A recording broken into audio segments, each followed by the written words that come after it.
অনিপা এবং আমি দুজনই আপনাদের সামনে যে নরেন্দ্র মোদী তিনি আজ বঙ্গে এ রাজ্যে প্রথম কোনো প্রধানমন্ত্রী নরেন্দ্র মোদী প্রধানমন্ত্রী হওয়ার পর রাত্রিবাস করতে চলেছেন। দুদিনের সফরে রাজ্যে আসছেন নরেন্দ্র মোদী।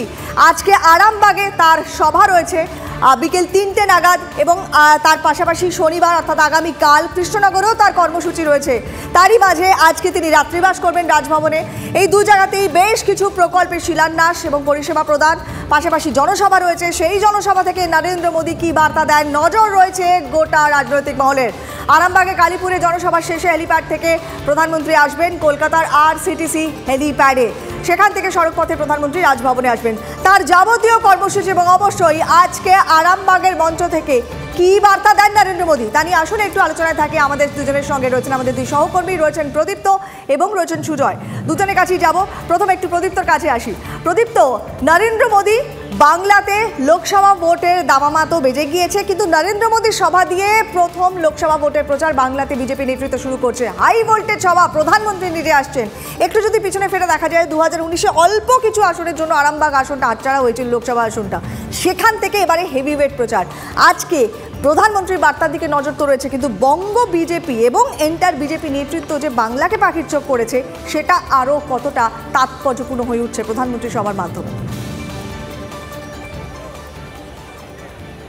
দেখো, এই আসনে 2019 সালে বিজেপি প্রার্থী তিনি 1142 ভোটে হেরেছিলেন এবং বিজেপির এবার যে সম্ভাবনাময় আসনগুলো রয়েছে তার মধ্যে অন্যতম আসন হচ্ছে এই আরামবাগ কেন্দ্রটি এবং সে কারণেই আরামবাগকে বেছে নেওয়া হয়েছে। কৃষ্ণনগরও যথেষ্ট সম্ভাবনাময়, সে কারণেই প্রধানমন্ত্রীর সভার জন্য এটা বেছে নেওয়া হয়েছে এবং প্রধানমন্ত্রী আসবেন এই অপেক্ষাতে। দেখো, এখন মাত্র ঘড়ির কাঁটায় 12টা 5 মিনিট, 3টের সময় প্রধানমন্ত্রীর আসার কথা রয়েছে। ইতিমধ্যেই মাঠে কালীপুর যে কলেজের মাঠ রয়েছে সেখানে ইতিমধ্যেই মানুষজন তারা ভিড় জমাতে শুরু করেছেন।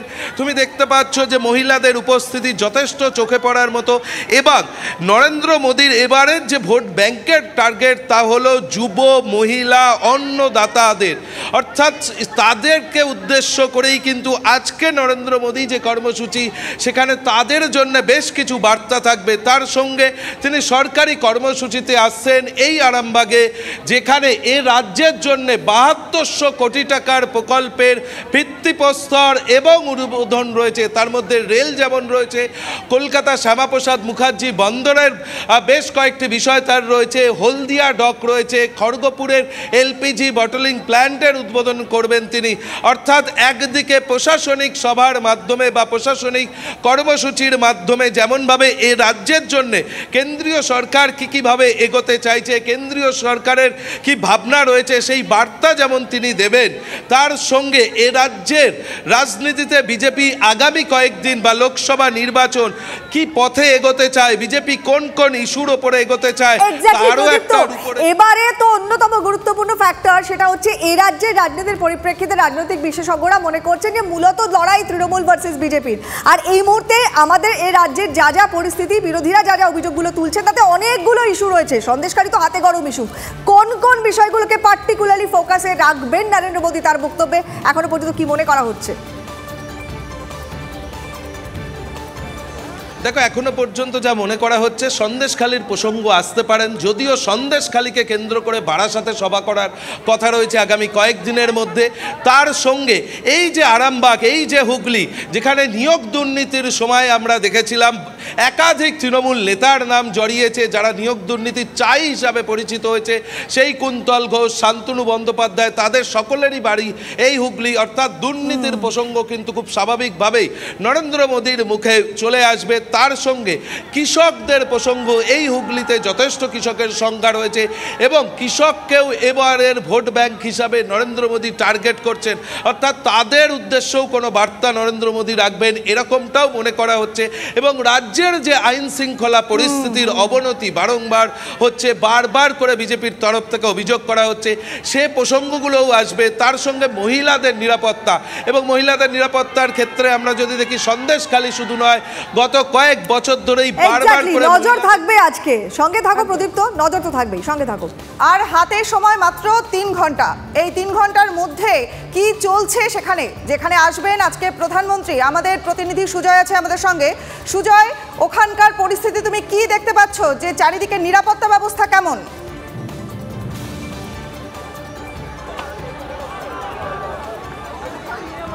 একেবারে দেখো, লোকসভা ভোটের আগে প্রধানমন্ত্রী মোদীর প্রথম সভা বলা ছিল এবং সেই জন্য মানুষের মূলত বিজেপি কর্মী সমর্থক উৎসাহ উদ্দীপনা একেবারে তুঙ্গে রয়েছে। প্রচুর সংখ্যক মানুষ আসছে, আর এই মানুষদের নিরাপত্তা দেওয়া এবং যেহেতু প্রধানমন্ত্রী আসছেন সেই জন্য নিরাপত্তার জন্য কিন্তু কড়া বন্দোবস্ত করা হয়েছে। আমার সহকর্মী সুদেব তোমাকে সেই ছবিটা দেখাবে। যে দেখতে পাচ্ছ, যে ছবিটা দেখতে পাচ্ছ ঠিক মঞ্চের আগে, মূলত ডি ব্লকের আগের যে ব্লক, এই প্রথম দুটি ব্লক খালি রাখা হয়েছে নিরাপত্তার কারণে। তার পরবর্তী যে ব্লক, সেখানে দেখতে পাচ্ছ প্রথম দিকে সামনের সারিতে মহিলা, তারপর সাধারণ যারা বিজেপি কর্মী সমর্থক তারা রয়েছেন। এবং দুদিকে, অর্থাৎ এই মঞ্চের দুদিকটাতেই কিন্তু মানুষের ভিড় ইতিমধ্যেই জমতে শুরু করেছে। বিজেপি কর্মী সমর্থকেরা মূলত এই আরামবাগ বিধানসভা অর্থাৎ চুঁচুড়ার, হুগলি এই জেলা এবং পার্শ্ববর্তী জেলাগুলি থেকে বিজেপির কর্মী সমর্থকেরা আসছেন। মানুষের মধ্যে কিন্তু সেই উদ্দীপনাটা দেখা যাচ্ছে যে ইতিমধ্যেই প্রচুর মানুষ জড়ো হতে শুরু করেছে। যেটা আমার সহকর্মী প্রদীপ্ত বলছিল যে এখনো প্রধানমন্ত্রীর আসার বেশ কয়েক ঘন্টা বাকি রয়েছে, অন্তত 2 ঘন্টারও বেশি সময় বাকি, কিন্তু মানুষ কিন্তু ইতিমধ্যে জড়ো হতে শুরু করেছেন যাতে তারা যতটা সামনে থেকে প্রধানমন্ত্রীকে দেখতে পারেন এবং তার ভাষণ শুনতে পারেন। বিজেপির কর্মী সমর্থকদের কাছে আসা যে প্রধানমন্ত্রী এই লোকসভাকে কেন্দ্র করে কি বার্তা দেন, কিভাবে দল অর্থাৎ বিজেপি দল কিভাবে এই লোকসভা ভোটে লড়াই করবে, কোন কোন ইস্যুতে তারা লড়াই করবে, সেই বক্তব্যটা যতটা সম্ভব কাছ থেকে শোনা যায় সেটা তারা দেখবেন। এবং সেই জন্য দেখতে পাচ্ছ মূলত নিরাপত্তার ক্ষেত্রে আমরা দেখতে পাচ্ছি যে র্যাফ মোতায়েন করা রয়েছে, একাধিক দেখতে পাচ্ছি পুলিশ অফিসার, অর্থাৎ সংশ্লিষ্ট বিভিন্ন থানা থেকে শুরু করে বিভিন্ন জায়গার পুলিশ অফিসার রয়েছেন, খোদ এই জেলার এসপি রয়েছেন এবং ডিআইজি পদমর্যাদার এক অফিসার রয়েছেন। প্রত্যেকেই কিন্তু নিরাপত্তার দিকটিতে গুরুত্ব দিচ্ছেন যাতে এই সভা করে যে বিপুল জনসমাগম হয়েছে সেই বিপুল জনসমাগমে কোথাও যেন নিরাপত্তার সামান্য কোনো বিঘ্ন না ঘটে, কোনো ত্রুটি যাতে না ঘটে। ঘড়ির কাঁটায় নিরাপত্তা বলা হয় তো একদমই আঁটোসাঁটো নিরাপত্তা। প্রধানমন্ত্রী আসছেন, সভাপতি নিরাপত্তা যে আঁটোসাঁটো হবে একেবারে অন্যরকম বলা থাকবে, সে তো স্বাভাবিক, নজর থাকবে আমাদের। কিন্তু তৃণমূল কংগ্রেস তারা প্রধানমন্ত্রীর এই সফরকে কিভাবে দেখছেন এ নিয়ে একটু কথা বলবো। সৌরভ গুহ আমাদের সঙ্গে রয়েছেন। সৌরভ, প্রধানমন্ত্রী নরেন্দ্র মোদী তিনি প্রথম এ রাজ্যে রাত্রিবাস করবেন আজকে। এর আগে আমরা দেখিনি। তিনি সভা করেছেন, রাজনৈতিক কর্মসূচি সেরেছেন, সরকারি প্রকল্প উদ্বোধন করেছেন, ফিরে গিয়েছেন। এ রাজ্যে প্রথম রাত্রিবাস তার, তাও প্রথম আরামবাগ থেকে তিনি লোকসভা ভোটের প্রচার শুরু করে দিচ্ছেন বাংলার। তৃণমূলের তরফ থেকে তাঁর এই সফরটা কিভাবে দেখা হচ্ছে?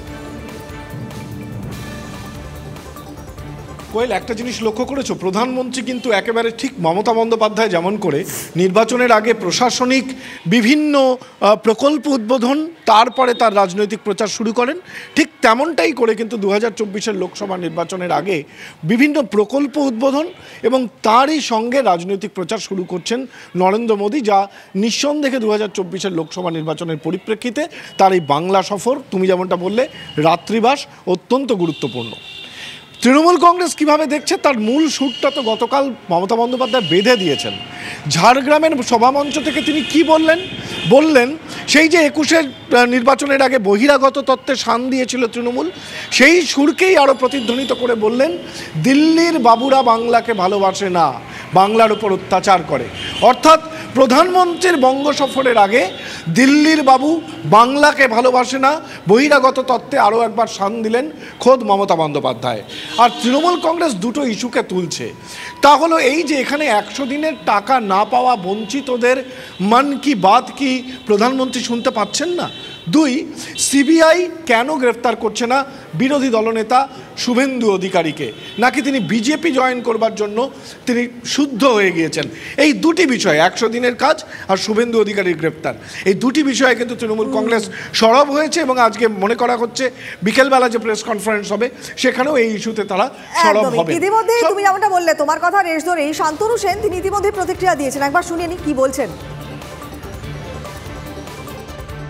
আপনিবার 200 পার্বণে বাংলার মানুষের রায়ে তাদেরকে পগার পার করে দিয়েছিল, সেই থেকে তারা শিক্ষা নেয়নি। তারপরেও আসানসোলের বাই ইলেকশন বলুন বা 7টা বিধানসভার উপনির্বাচন বলুন বা ধূপগুড়ির উপনির্বাচন বলুন বা পঞ্চায়েত নির্বাচন বলুন, প্রত্যেকটা জায়গায় বাংলার মানুষ তাদেরকে বাটি হাতে ফেরত পাঠিয়েছে। তার কারণ বাংলার মানুষ জানে 2019 সালে 18টা সাংসদ নিয়ে বাংলা থেকে যাওয়ার পরেও বিজেপির নির্বাচিত জনপ্রতিনিধিরাই বাংলার 1,60,000 কোটি টাকা আটকে দেওয়ার জন্য সুপারিশ করে আসে দিল্লিতে গিয়ে। তাকে 2021 সালেও দুয়াতে দুটো লাড্ডু ধরিয়ে বাংলার মানুষ ফেরত পাঠিয়েছে, 2024 সালেও তার কোনো অন্যথা হবে না। শুনলাম শান্তনু সেনের বক্তব্য। আবার একটু চলে যাই প্রদীপ্তর কাছে। প্রদীপ্ত, শুনলাম শান্তনু সেনের বক্তব্য, সৌরভও কি কথাটা বলছিল। আজকের এই সভাটা একটা গুরুত্বপূর্ণ নাম রয়েছে, বিজয় সংকল্প সভা, খুব তাৎপর্যপূর্ণ। কোন কোন সংকল্পকে হাতিয়ার করে বিজেপির এই বিজয় যাত্রার সূচনা করতে চলেছেন প্রধানমন্ত্রী? আবহাওয়া কি বলছে? দেখো, আমি শুরুতেই একবার মঞ্চটা দেখাতে বলবো। মঞ্চটাও তুমি দেখতে পাচ্ছ যে বিজয় সংকল্প সভা। আজকে যে সভা প্রধানমন্ত্রী করছেন সেটা বিজয় সংকল্প এই কারণেই, তা হলো এবার বিজেপির অন্দরের যে রিপোর্ট হিসাবে উঠে এসছে, এ রাজ্যে গত বছর তারা 24টা আসনে পরাজিত হয়েছিল, তার মধ্যে 10 থেকে 12টি আসন তাদের খুব ভালো জায়গাতে রয়েছে, হারা আসনগুলো। এবং বিজেপি কিন্তু এবার যে সমস্ত আসনে গত বছর হেরেছিল অথচ সম্ভাবনাময়, তাদের প্রার্থীদের নাম কিন্তু সবার আগে ঘোষণা করবে। যদিও আজকে আরামবাগে কোনো প্রার্থী নেই, তাছাড়াও সেখানে প্রধানমন্ত্রী হয়তো আজকে তিনি সভা করে চলে যাবেন। পরবর্তীতে এই আরামবাগের জন্যে গেরুয়া শিবির সূত্রে যা জানা যাচ্ছে তাতে প্রধানমন্ত্রী ভার্চুয়াল সভা করতে পারেন। অর্থাৎ আরামবাগ যে তাদের জন্য যথেষ্ট ভালো জায়গায়, প্রধানমন্ত্রী বারংবার এসে সভা করে সেই ব্যাপারটিকে আরও মসৃণ করতে চাইছেন।